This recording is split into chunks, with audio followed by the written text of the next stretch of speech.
අංක 4 රතු වෙරළ චීනය. චීනය යනු ඇදහිය නොහැකි භූගෝලීය පිහිටීම් වලින් පිරී ඇති රටකි.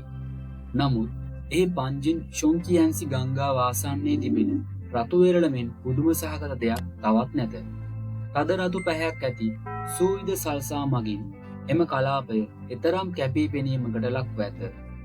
එය පෑන් ජොක් වොංචි ගස් වටා ඇති අතර එම පසෙහි දුර්ලභ ශාක විශේෂ ස්වල්පයක්ද වර්ධනය වී ඇත.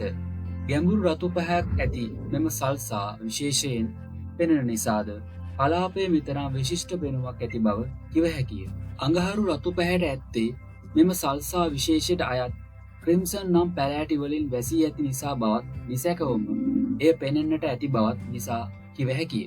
වෙරළේ වැඩෙන බොහෝ ශාක සමග ලොව විශාලතම තෙත්බිම් ප්‍රදේශයේද මෙම භූමිය වන අතර ආසියාවේ විශාලතම බටවගුරු බිම සමග එක්ව මුළු කලාපයම ස්වභාවිකව ගොඩනැගුණු ආරක්ෂිත ප්‍රදේශයකි. මෙම වෙරළ තීරයේ අවට විවිධ පක්ෂි විශේෂ 260කට වඩා වැඩි ප්‍රමාණයක් සහ වෙනත් සත්ව වර්ග විශේෂ 40කට වැඩි ප්‍රමාණයක්ද වාසය කරයි.